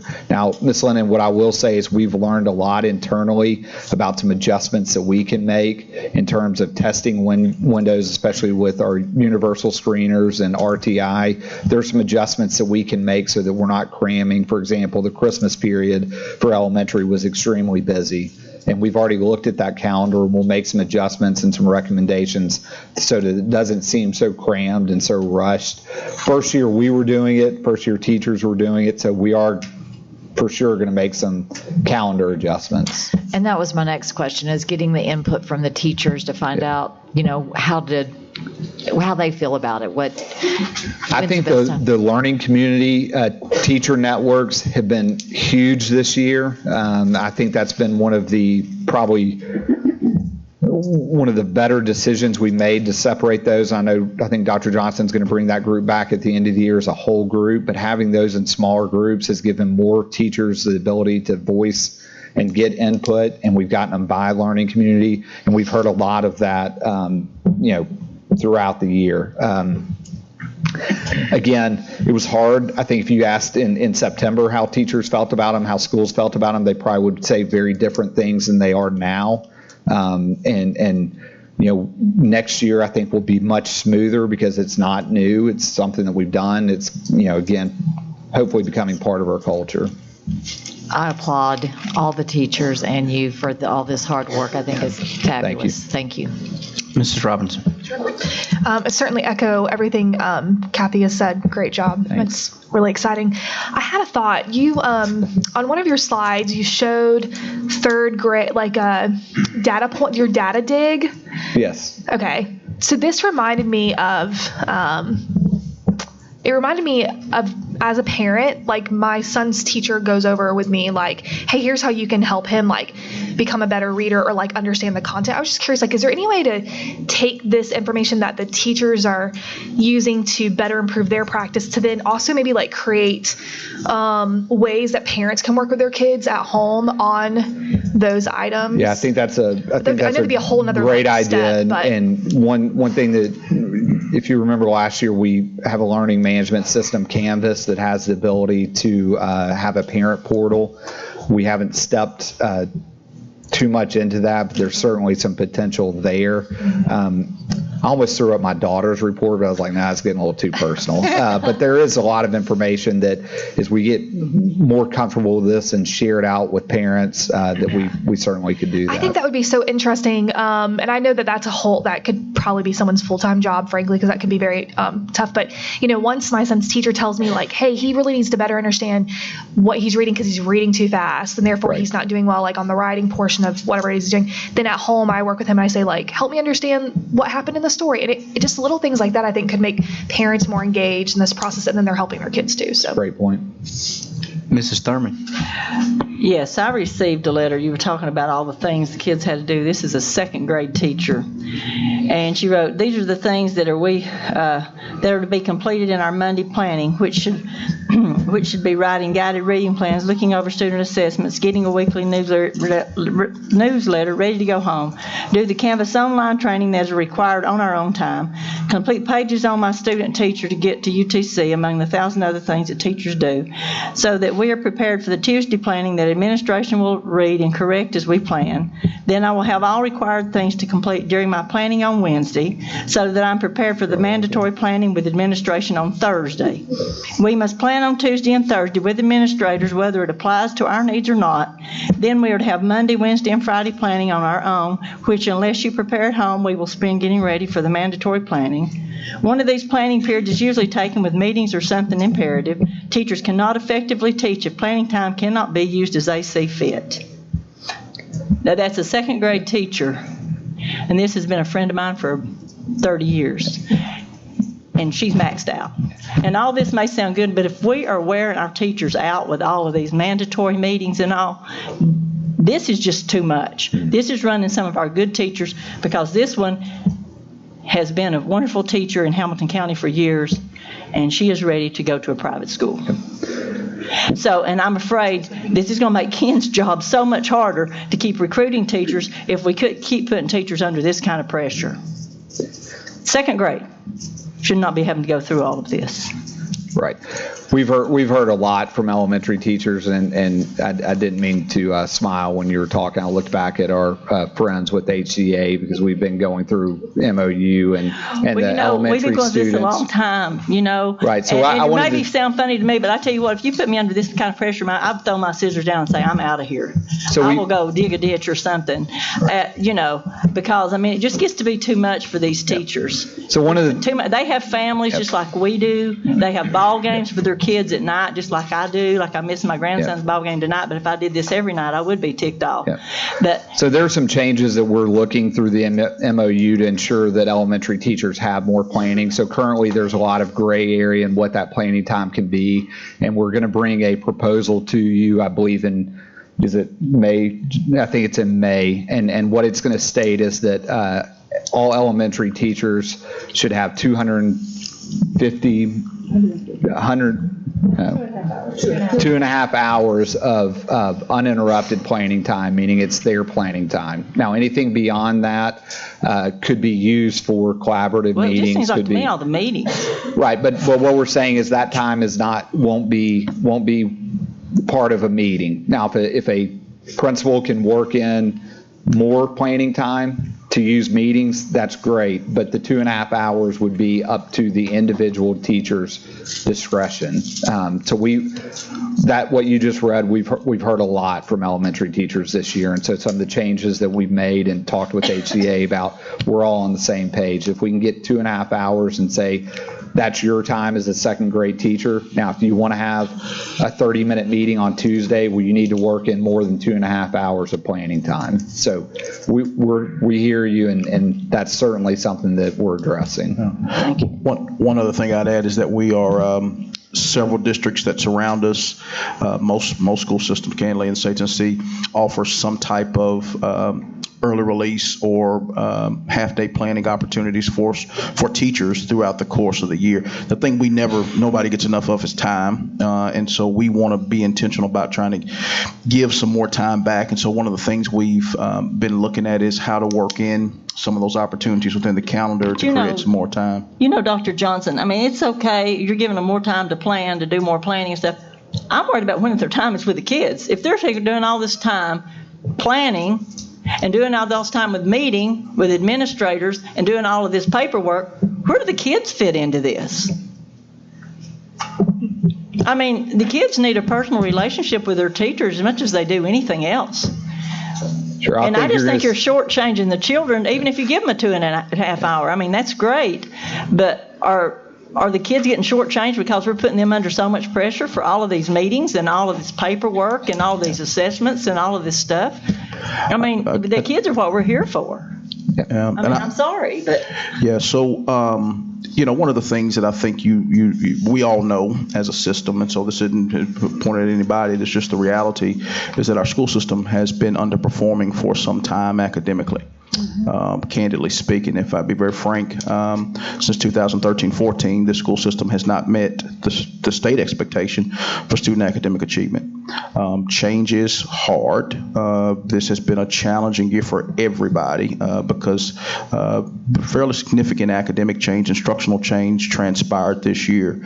We don't anticipate as much change at all, and I think that's what Dr. Robinson was speaking to going into next year, which makes things easier. It does sound like that email, and Ms. Thurman, you normally do a great job of forwarding a concern from a teacher or community member to me. If you forward to me, we can dig in a little bit deeper with our executive director. I will when I take her name off of it because they don't want to be targeted. I'll be glad to. Right. Well, point me to the learning community, because if it's a specific school, and Jeanette, I know, can speak to this. Anytime we meet monthly with our association, and if there's any specific types of situations, we try to involve the appropriate people to make sure that we work through and address it. But, our teachers, I say this publicly, I'm so proud of the work that our teachers are doing. And when you go back and you look at the improvement of our school system and the fact that we've set targets, and when you look at benchmark 3, we have met targets as anticipated. And more importantly than anything else, I'm going to say this, I don't know how T and Ready is going to turn out. He doesn't know how T and Ready is going to turn out. None of us know how T and Ready is going to turn out. And candidly, we're not worried about how T and Ready is going to turn out. This is what we're worried about. We're worried about tracking and adjusting. And our organization, our school district, has become more intentional about tracking and adjusting. And so this is really what the message is. The message isn't that we're going to knock T and Ready out of the box. I believe we are. But I think the message here is we have become a more targeted school system and organization. We know where we are. We're adjusting. We're deploying resources. We have an open door policy. Our teachers, when they have concerns, we want to hear them. We want to know what it is. We're not saying it's a perfect school system. It will never be a perfect school system because there's 50,000 people here when you count teachers and students. But we are targeting, we're trending to know that we're 0.3 off in I'm picking on Chrissy Easterly back there. She's back there. We're 0.3 off in 6 through 8 ELA, and that her team's got a plan, and they're working through how to tweak and how to adjust. I mean, that's really what it ain't about school. That's any organization. That's what you really want to do. So we definitely know our teachers are working extremely hard, and we want to make sure we compensate them and support them in regards to what they do. And that's a big part of the collaborative conferencing group right there. And I've enjoyed spending a lot of time with you all, and I hope y'all have enjoyed spending time with me too. So we just continue to work in that way. Dr. Highlander. I almost forgot what I was going to say. It's been so long since, but I do want to piggyback just a little bit off what Ms. Robinson said. I think parents can be very instrumental in helping what the teachers do, but I think we need to have some methodology of coming in and training the parents and explaining to them what they need to do. We talked about Parent University and some different things, but I think they could be utilized in this. Some parents, like Ms. Robinson, I'm sure are ready to get in, fire in, and do it, but some just really would like to help and don't know how. And we can intentionally work with them. But also on what Ms. Thurman said, we have changed horses quite a few times in the middle of the stream in the last few months and a year or two, and we've done some really good things. And I applaud a lot of the things that you've done. And you've been very intentional, and you've picked some really good things out, and you've been on target. I will say, with my 4+ decades in education, I had 1 in elementary school and 3 in secondary. And I will say what Ms. Robinson said, for an elementary teacher is by far the hardest job in this system, or any system, simply by the nature of what they cover and everything else. And they have less planning time than anyone else does. Mr. Wingate and some other friends at the college level, they have some pretty good planning time. They have some pretty good planning time. Secondary has pretty good. But to the elementary is something we really need to focus. We are burning out a lot of elementary teachers, and thank you for being intentional in trying to give them, a more doable job, because many of them, I've talked to several also who are ready to leave the profession and who are really good teachers. And I'm not saying this is the fault of you guys. You guys are working with them, trying to give them the tools they need, but we need to intentionally work with meeting their personal needs too. If we burn them out, we won't have teachers. But thank you so much. Mrs. Hill. I'm just going to comment. You could actually update parents via text, like training-wise. You can do like a text thing. Just send a text every day with ideas for what they do. So. If they have a computer, they receive it. My main question was, if all goes well with T and Ready, when will we get those results? Good question. Can I interject there? Much later than our neighbors to the south. Yeah. We got them in May, Jordan. Middle of June, July. Yeah. Sometime this summer. Okay. Yeah. As a board, I think it's really important that we recognize how hard everybody's working. That includes our teachers, that includes all of our coaches, it includes our administrators. And I hope that when the day comes that we get another document that is as friggin' great as this, that we can all just say thank you and be very appreciative and celebrate. And I'm ready to pop some bottles when those test scores come out. Thanks, Ms. Hill. Water bottles. And not on school. Any other comments? Well, you can come to my office then. All right. Thank you, Dr. Robertson. Okay, before I seek a motion to approve the consent agenda, I want to give Ms. Christy Jordan a point of clarification here on our consent agenda. Ms. Jordan. Yes, sir. Thank you. This is on bids and contracts for 8D1, and it's number D. There was just a typo. It says request approval of Central Technologies to cable Barger Academy and Lookout Valley High, and it should say request approval of Central Technologies to cable Barger Academy and Datacom cabling to cable Lookout Valley High, and that is on the memo that is attached as a backup, but it's not on the cover memo, so we wanted to clarify before you voted. Okay, any comment on that or concern about that? Okay. Do we have a motion to approve the consent agenda? So moved. Second. Okay. Do we have any items we'd like to pull? Dr. Highlander? Yes. Mrs. Hill? Yes. Mrs. Jones? Yes. Mrs. Lennon? Yes. Mr. McClendon? Yes. Mrs. Robinson? Yes. Mr. Smith? Yes. Mrs. Thurman? Yes. Chairman Wingate? Yes. So that moves us to administrative business matters. Mr. Keith Fogelman, sick leave bank trustee recommendation. Chairman Wingate, members of the board, Dr. Johnson, you have a recommendation before you for a trustee for the certified sick leave bank. That employee will serve a 3-year term. Would recommend approval. Okay, do I have a motion to approve? I move to approve. Second.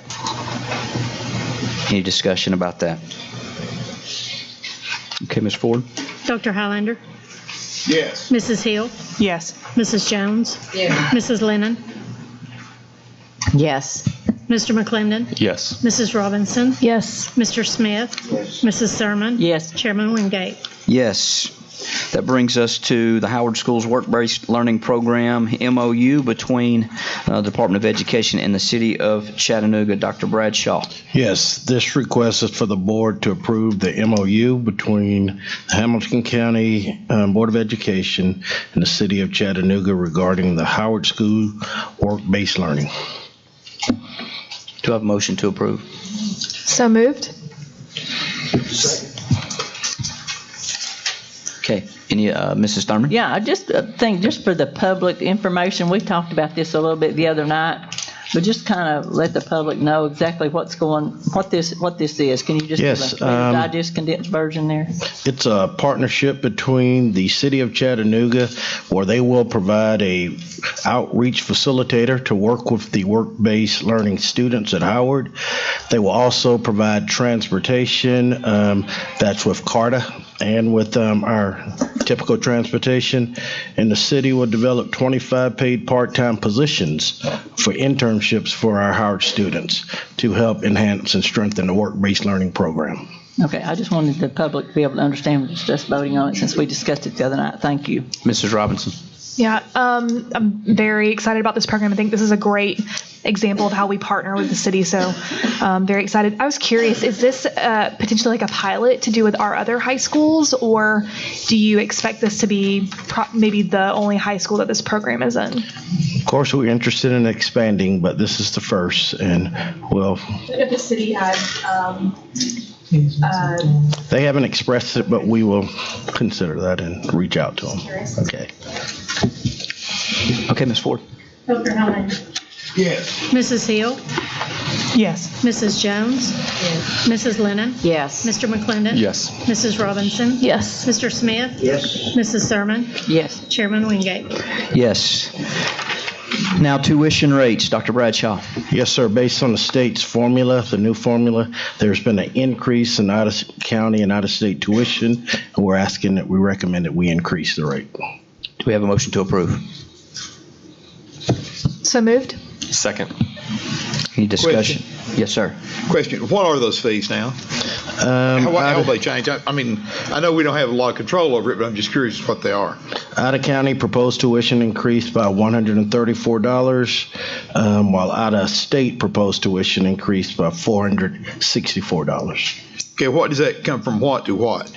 It's actually a 5.27% increase. Hold on, let me make sure I say that. Well, the total amount is $3,448 for out of county and $9,264 for out of state. And what about the state? $9,264. That's the new total? Yes, sir. Okay, thanks, sir. Okay, Ms. Ford. Dr. Highlander? Yes. Mrs. Hill? Yes. Mrs. Jones? Yes. Mrs. Lennon? Yes. Mr. McClendon? Yes. Mrs. Robinson? Yes. Mr. Smith? Yes. Mrs. Thurman? Yes. Chairman Wingate? Yes. All right. Also, now the Brainerd High School track additional site remediation, Mr. Justin Witt. Thank you, Chairman Wingate. And not to jump ahead, but the next item too, both are similar issues. So just kind of talk about both of them at the same time. I believe you discussed this last week. We've done several tracks. Fortunately, we build into the contract to for these unforeseen conditions. Unfortunately, we've run across some unsuitable soils at both these sites that were over our allowance amount. So the contract has asked for additional funding for the site remediation. This has been reviewed by the county engineering department, and they are also in agreement with the proposal, and we recommend approval.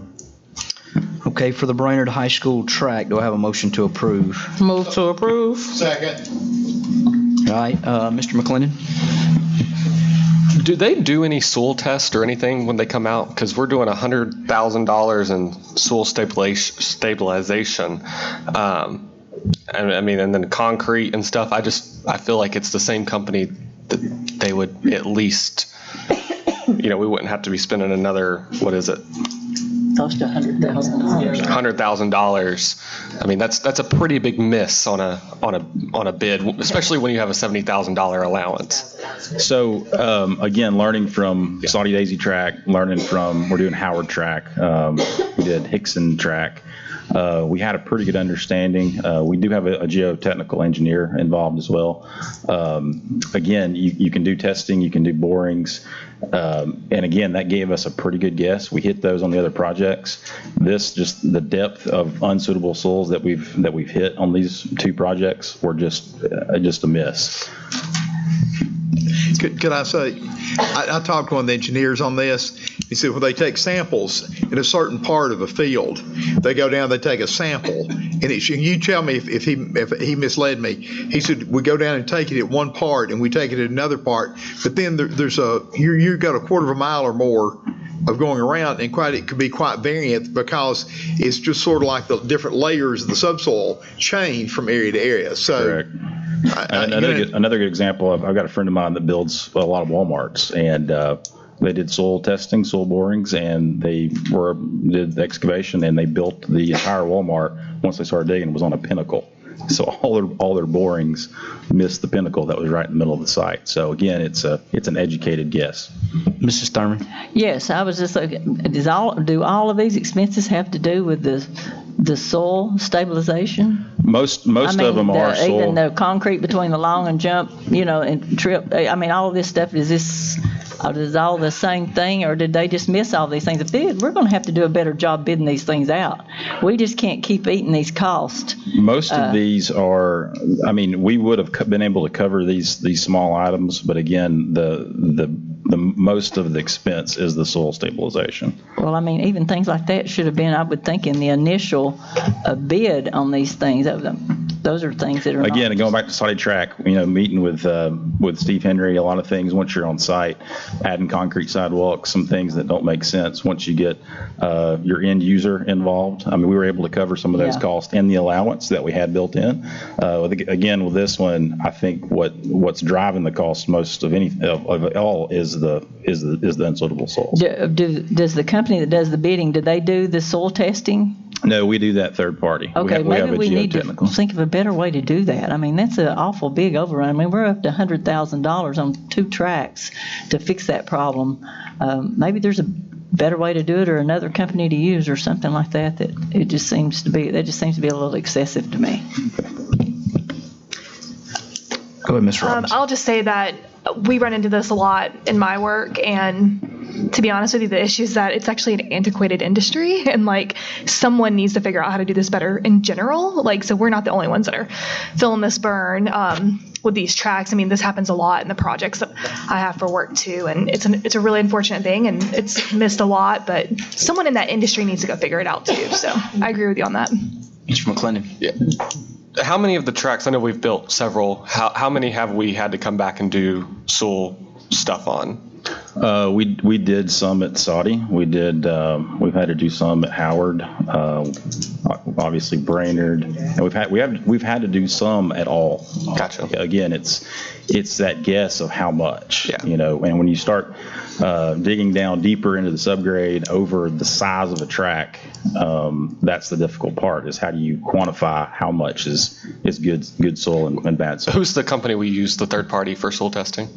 We've used, does it vary per? Yeah, it mix. We've used GeoServices, we use S&ME, those are the two that come to mind, yeah. Okay, Mrs. Ford. Dr. Howard. Yes. Mrs. Hill? Yes. Mrs. Jones? Yes. Mrs. Lennon? Yes. Mr. McClendon? Yes. Mrs. Robinson? Yes. Mr. Smith? Yes. Mrs. Thurman? Yes. Chairman Wingate? Yes, right. Do we have a motion to approve the Central High School running track? So moved. Thought I was gone. All right, any discussion about that at all? Okay, Mrs. Ford. Dr. Highlander. Yes. Mrs. Hill. Yes. Mrs. Jones. Yes. Mrs. Lennon. Yes. Mr. McClendon. Yes. Mrs. Robinson. Yes. Mr. Smith. Mrs. Thurman. Yes. Chairman Wingate. Yes. Thank you, Mr. Witt. Thank you. All right, brings us to textbook adoption, Ms. Stephanie Hinton or Dr. Robertson. Yes, sir. Members of the board, we had textbook adoption committees for social studies, world languages, and several CTEs work throughout second semester to identify these resources. There's a list accompanying, and we are recommending your approval. Do I hear a motion? So moved. Second. I do want to comment. So comment, Dr. Highlander. I've talked with some social studies people, and they felt like the books that they've adopted will be in line with the standards, and I feel good about that. I'm hoping. Now, correct me if I'm wrong, but we are not actually voting to buy. That is correct. This is to approve their adoption. Correct. And I would like to say, hopefully we can get books for every child for this, but if we cannot, I would hope that we'd at least get a classroom set, at the very minimal. But that's just a comment. Thank you. Mr. Smith. What's the makeup of that committee that looks at that? Who are those folks? You have some people from central office. Main part is teachers. So it's teachers from each subject. So you would have a group of U.S. history teachers looking at U.S. history books, a group of world history teachers looking at world history books, so on and so forth. Okay. All right. Thank you. Ms. Thurman? I just wonder, are they still printing these manually or something? Why do they cost so much? I mean, are they having to stamp each one of them? This is the biggest Should have mess. gotten into textbooks, shouldn't we have? Yeah, his textbooks is just insane to me. I'll be so glad when those people. It is, can and take I'll time remind to the do board. something else. Last year with Discovery Ed, we adopted or didn't adopt. We purchased a tech book for social studies, so we have an up-to-date resource that can be updated as we go because it's an online tech book. Well, that's I'm glad to hear that because every year these millions of dollars is crazy. Thank you. Okay, Mrs. Ford. Dr. Highlander. Yes. Mrs. Hill. Yes. Mrs. Jones. Yes. Mrs. Lennon. Yes. Mr. McClendon. Yes. Mrs. Robinson. Yes. Mr. Smith. Yes. Mrs. Thurman. Yes. Chairman Wingate.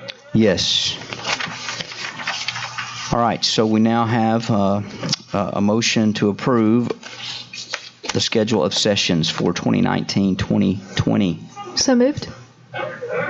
Second. Any discussion on that schedule of sessions? Mrs. Lennon? No. Okay. All right, Mrs. Ford. Dr. Highlander. Yes. Mrs. Hill. Yes. Mrs. Jones. Yes. Mrs. Lennon. Yes. Mr. McClendon. Yes. Mrs. Robinson. Yes. Mr. Smith. Yes. Mrs. Thurman. Yes. Chairman Wingate. Yes. Dr. Bradshaw, zero tolerance appeal. Yes, sir. We've submitted to the board a packet that includes a memorandum outlining the appeal, the referral, several exhibits, and we make a recommendation to support our decision. Fair motion to approve that. I make a motion to approve. Second. Any discussion about this? Okay, Mrs. Ford. Dr. Highlander. Yes. Mrs. Hill. Yes. Mrs. Jones. Yes. Mrs. Lennon. Yes. Mr. McClendon. Yes. Mrs. Robinson. Yes. Mr. Smith. Yes. Mrs. Thurman. Yes. Chairman Wingate. Yes.